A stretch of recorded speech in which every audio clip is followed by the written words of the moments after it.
Hi friends, welcome again to Lone Wolf. இன்னைக்கு part 3.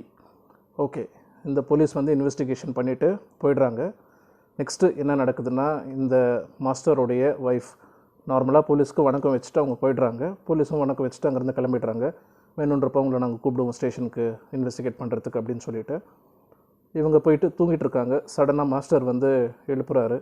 எழுப்பிட்டு நீ போலீஸ்கிட்ட சந்தேகம் வரும்படி நடந்துக்கிட்ட, கொஞ்சம் கேஷுவலாக நடந்திருக்கலாம் அப்படின்னு சொல்கிறாங்க. உடனே அந்த மாஸ்டரோட ஒய்ஃப் இல்லை நான் நார்மலாக தான் நான் நடந்துக்கிட்டேன் அப்படின்னு சொல்கிறாங்க. இல்லை போலீஸ்க்கு டவுட் வந்துருச்சு அப்படின்னு சொல்கிறாங்க. ஓகே, நெக்ஸ்ட் டைம் நான் டவுட் வராமல் நான் பார்த்துக்கிறேன் அப்படின்னு மாஸ்டரோட ஒய்ஃப் சொல்கிறாங்க. உடனே நான் டவுட் வரவும் விட மாட்டேன்னு சொல்லிவிட்டு அவங்களுடைய ஒய்ஃபையும் குத்திடுறாங்க. இது ஒரு கனவு தான். பயந்து எந்திரிச்சு உட்கார்றாங்க மாஸ்டருடைய ஒய்ஃப். ஆக்சுவலாக அப்படி எதுவும் நடக்கலை. போலீஸை வணக்கம் வச்சுட்டு அவங்க போயிட்டு அந்த டே நார்மலாக முடிஞ்சிருச்சு. அவங்க தூங்கிட்டாங்க. தூக்கத்தில் இந்த மாதிரி கனவு வருது. Because she is mentally disturbed. அவங்க வீட்டு ஹால்லேயே ஒரு கொலை நடந்திருக்கு. மாஸ்டர் கொலை பண்ணியிருக்காரு. அதுக்கப்புறமா அவங்களுக்குள்ளே பேச்சுவார்த்தை இல்லை. எல்லாமே டிஃப்ரெண்ட்டாக இருக்குது இப்போது. ஸோ மாஸ்டர் பார்க்கும்போதே அவங்க பயப்படுறாங்க. கனவுலையும் மாஸ்டர் வந்து அவங்கள கொன்னுடுற மாதிரி அவங்க கனவு காண்றாங்க. அவ்வளோதான். அப்புறமா எந்திரிச்சு பார்க்குறாங்க. மாஸ்டர் ராத்திரியில் பக்கத்தில் ஆளை காணோம். என்ன பண்ணுறாங்க அப்படின்னு அவங்களுடைய வீட்டு பால்கனிலேருந்து பார்க்குறாங்க. அவங்க வீட்டு பால்கனியில் கீழே பம்ப் அடிக்கிறதுக்கு ஒரு இடம் இருக்குது. அதுக்கு கீழே மார்பிளில் இருக்குது இந்த டைல்ஸை எடுத்துகிட்டு மாஸ்டர் ஏதோ உள்ளே ஒளிச்சு வைக்கிறாரு. மறுபடியும் டைல்ஸை மூடுறாரு. இதை இவங்க மேலேருந்து நோட் பண்ணிடுறாங்க. அவ்வளோதான், இந்த விஷயம் இதோட முடிஞ்சிருச்சு. அப்புறமா நெக்ஸ்ட் டே சடனாக ஒரு லேடி வந்து கதவு தட்டுறாங்க. மாஸ்டர் கதவை திறந்து ஒரு லேடி, ஒரு சின்ன குழந்தை, ஒரு 7-8 இயர்ஸ் ஓல்டு குழந்தை, ஒரு லேடி வந்து வீட்டில் உட்காந்துட்டு சொல்கிறாங்க, இந்த மாதிரி என்னோடய புருஷன் காணும். போலீஸ் வந்து கடைசியாக உங்கள் வீட்டுக்கு தான் என் ஹஸ்பண்ட் வந்துட்டு போனதாக சொன்னாங்க. அதுதான் உங்ககிட்ட விசாரிக்கலான்னு வந்தேன். அந்த பாண்டேன்ற ஆள் இருக்கார்ல, அவங்களுடைய ஒய்ஃபும் குழந்தையும் அவங்க. உங்களுக்கு ஏதாச்சும் தெரியுமான்னு மாஸ்டர் சொல்லிடுறாரு. எனக்கு எதுவும் தெரியாது. கடைசியாக வந்தார், நான் பணம் கொடுத்தேன், வாங்கிட்டு அங்கேருந்து கிளம்பிட்டார். மறுபடியும் இந்த லேடி சொல்கிறாங்க, என்னோடய ஹஸ்பண்ட் ஒரு மோசமான ஆளுன்னு எனக்கு தெரியும். பட் இந்த குழந்தைக்கு ஒரு நல்ல அப்பா. உங்களுக்கு ஏதாச்சும் தெரிஞ்சால் எனக்கு கண்டிப்பாக சொல்லுங்கள் அப்படின்னு. இல்லைம்மா எனக்கு ஒன்றும் தெரியாதுன்னு, தயவு செஞ்சு இந்த இடத்த விட்டு கிளம்பு அப்படின்னு சொல்கிறாங்க. அந்த லேடியை வெளியில் அனுப்பிச்சிட்டு கதவு சாத்திடுறாரு. அண்ட் அகைன் மாஸ்டரோட ஒய்ஃப் ஃபீல் பண்ணுறாங்க, அழுகுறாங்க. ஒரு எலி கூட எங்கள் வீட்டில் சாகக்கூடாதுன்னு நினச்சேன் நம்ம வீட்டில். ஆனால் நீங்கள் ஒருத்தனை கொலை பண்ணிட்டீங்க. பாவம் அவனுடைய ஒய்ஃபும் குழந்தையும் இப்போ அனாதை ஆகிட்டாங்க. அதுக்கு நீங்கள் தான் ரீசன் அப்படின்னு சொல்லி ரொம்ப கில்ட்டியாக ஃபீல் பண்ணி வச்சுட்டு அங்கேருந்து அழுதுகிட்டே அவங்க போயிடுறாங்க. மாஸ்டர் ஒரு மாதிரி ரொம்ப அப்செட் ஆகிடுறாரு. இந்த மாதிரி ஒய்ஃப் புரிஞ்சிக்கலையே அப்படின்னு அப்செட் ஆகி ஒரு கன்ஃபியூஸ் ஸ்டேட்டில் சரண்டர் பண்ணிடலான்னு அவரே போலீஸ் ஸ்டேஷன் போகிறாரு. போலீஸ் ஸ்டேஷன் போயிட்டு உள்ளே பார்க்கும்போது அந்த லோக்கல் போலீஸ் இன்ஸ்பெக்டர் இல்லை, அந்த ஹெட் கான்ஸ்டபிள் தான் இருக்கார். அவர்கிட்ட போய் உட்காந்து இவர் வந்து கன்ஃபஸ் பண்ண ஆரம்பிக்கிறாரு. இந்த மாதிரி பாண்டேன்றவனை நான் தான் கொலை பண்ணேன் அப்படின்னு. உடனே இந்த ஹெட் கான்ஸ்டபிள் சிரிச்சுட்டு கேட்குறாரு, கொலை பண்ணிவிட்டு என்ன பண்ணேன் அப்படின்னு. என்ன வச்சு கொலை பண்ணேன்? கத்தி வச்சு குத்துனேன் அப்படின்னு. ஓ, கத்தி வச்சு குத்துனேன். அடுத்தது பாடியெல்லாம் பீஸ் போட்டிருப்பே அப்படின்னா. ஆமாம், பீஸ் போட்டேன். பீஸ் போட்டுட்டு யாருக்கும் தெரியாமல் சிட்டிக்கு வெளியில் கொண்டு போய் எரிச்சிருப்பியேன்னா. மாஸ்டர் ஆமாம் கொண்டு போய் எரிச்சிட்ட அப்புறமா அந்த அஸ்தியெல்லாம் எடுத்துகிட்டு போய் ஏதாச்சும் ஒரு ரிவரில் கரைச்சிட்டியா அப்படின்னு. இல்லை, இன்னும் கொஞ்சம் ரிமைன்ஸ் இருந்துச்சு, இந்த ஸ்கெலிட்டன்ஸ் போன்ஸ்லாம், அதெல்லாம் போட்டு மாவு மிஷினில் அரைச்சிட்டேன் அப்படின்னாரு. உடனே இவர் சிரிச்சிட்டு இந்த ஹெட் கான்ஸ்டபிள், இது அந்த மனோகருடைய கதை தானே, அதில் இந்த சாப்டரில் இப்படி தானே பண்ணுவார். ஸோ மாஸ்டர் வீட்டுக்கு இன்வெஸ்டிகேட் பண்ண வரும்போது ஹெட் கான்ஸ்டபிள் சொல்கிறார்ல, டேபிளில் மனோகரோட நாவல் பார்த்துட்டு நீயும் இந்த நாவல்லாம் படிப்பியா, நானும் இந்த நாவல்லாம் படிப்பேன் அப்படின்னு சொல்லிட்டு போகிறாரு. அந்த நாவலில் வர அதே சாப்டர் தான் வந்து இந்த மாஸ்டர் வந்து படித்ததை அப்ளை பண்ணியிருக்காரு. அந்த நாவலில் வந்து மாதிரியே நடக்குதுன்னு சொல்லிட்டு ஹெட் கான்ஸ்டபிளும் சீரியஸாக எடுத்துக்கல. பட் மறுபடியும் இந்த மாஸ்டர் சொல்கிறாரு, நான் தான் கொலை பண்ணேன், என்னை நம்புங்க அப்படின்னு. இதெல்லாம் நான் நம்புறதுக்கு ரெடியாக இல்லை, தயவு செஞ்சு இடத்த விட்டு காலி பண்ணு அப்படின்னு சொல்லிடுறாரு. மாஸ்டர் போகிறதுக்கு ரெடியாக இல்லை. அங்கே அவருடைய ஜூனியர்கிட்ட சொல்லி இன்னொரு கான்ஸ்டபிளை கூப்பிட்டு ஸ்டேஷனை விட்டு வெளியில் மாஸ்டர் அனுப்பிடுறாங்க. ஒரே குழப்பத்தில் மாஸ்டர் மறுபடியும் வீட்டுக்கு போகிறாரு. வீட்டுக்கு போயிட்ட அப்புறமா ஒய்ஃப் கிட்டே கேட்குறாரு, நீ இப்படியே தான் என்கிட்ட இருக்க போறியா, என்கிட்ட பேச போகிறதே இல்லையா அப்படின்னு. எதுக்காக பேசணும், நீங்கள் தான் ஒரு கொலை பண்ணியிருக்கீங்களே, ஒரு மர்டரர் அப்படின்னு அவங்க மறுபடியும் சொல்கிறாங்க. உடனே அன்றைக்கி நடந்த விஷயங்கள் எல்லாம் ஒரு ஒன்றா சொல்கிறாரு. நீ இல்லாதப்போ அன்றைக்கி வந்தான் அந்த பாண்டேன்றவன். வீட்டில் யாரும் இல்லையா, இப்படியும் 1.5 மணி நேரம் ஆகும். நீ என்ன பண்ண, போயிட்டு பக்கத்து வீட்டில் உன்னுடைய டியூஷனுக்கு வராலே அந்த சின்ன பொண்ணு நேனா, அவளை எக்ஸ்ட்ரா கிளாஸ் இருக்குன்னு சொல்லி கூப்பிடு. கூட்டிகிட்டு வா, வந்துட்டு அப்புறமா எனக்கு கம்பெனி கொடுக்க சொல்லு அப்படின்னு சொன்னான். உடனே மாஸ்டரோட ஒய்ஃப் ஷாக் ஆகிடுறாங்க. என்னது அவன் அப்படி சொன்னான்? நான் உனக்கே கோவம் வருது, அப்போ எனக்கு எவ்வளோ கோவம் வந்திருக்கும். நீ இருந்திருந்தால் கூட கொலை பண்ணியிருப்பான் அவன் பேசின வார்த்தைகளுக்கு. அதனால தான் நான் அவனை கொலை பண்ணேன். இப்போ சொல்லு நான் என்ன பண்ணணும் அப்படின்னு. ஸோ இப்போ தான் அவங்களுக்கு ஒரு கிளாரிட்டி கிடைக்குது மாஸ்டரோட ஒய்ஃப்க்கு.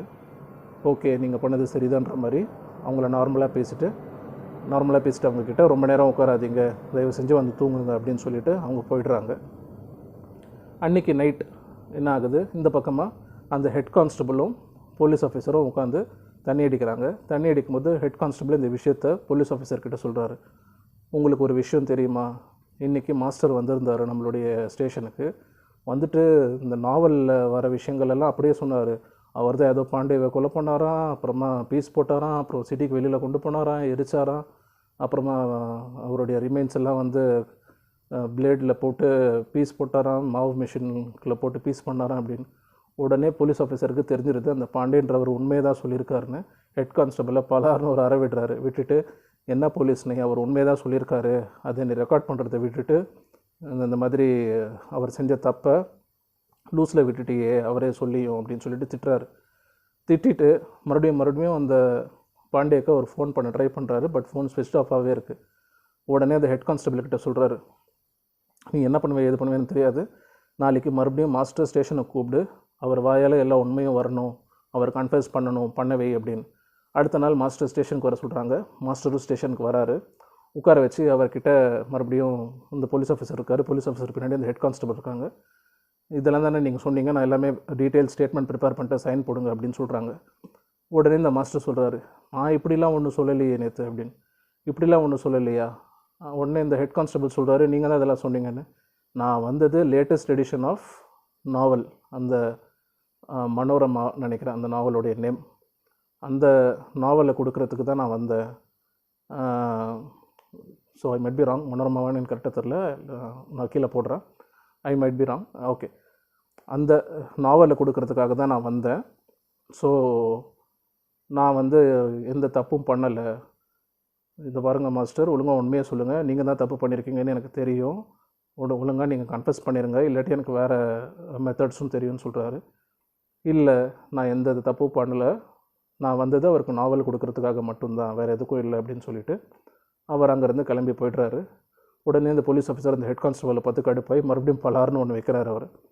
இப்போது மாஸ்டர் வெளியில் போனோடனே அவருக்கு ஒரு ஃபோன் வருது, சீக்கிரமாக வீட்டுக்கு வாங்க, நாங்கள் வெயிட் பண்ணிகிட்ருக்கோன்னு. இவர் வீட்டுக்கு போனார்னா ஒரு பர்சன் இருக்கார், மாஸ்டரை உட்கார வச்சுட்டு அந்த எம்எல்ஏ கிட்ட கூட்டிகிட்டு போகிறாரு.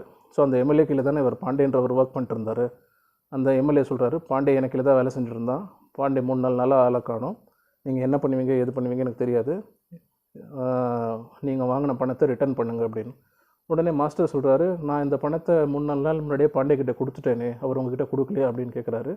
மறுபடியும் எம்எல்ஏ சொல்கிறாரு, பாண்டே இஸ் மிஸ்ஸிங், உங்கள் பேச்செல்லாம் என்னால் நம்ப முடியாது, நீங்கள் 3 நாளில் பாண்டேவை கண்டுபிடிங்க, அவன்கிட்ட பணம் கொடுத்ததா அவனே ஒத்துக்கட்டும், அதுக்கப்புறமா நான் நம்புகிறேன்.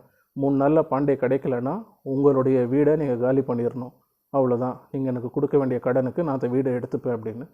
மறுபடியும் இந்த மாஸ்டர் எவ்வளவோ எக்ஸ்பிளைன் பண்ண ட்ரை பண்ணுறாரு. பட் எம்எல்ஏ ஒழுங்காக இங்கேருந்து கிளம்பிடு அவ்வளோதான் அப்படின்னு அவரை திட்டி அனுப்பிடுறாரு.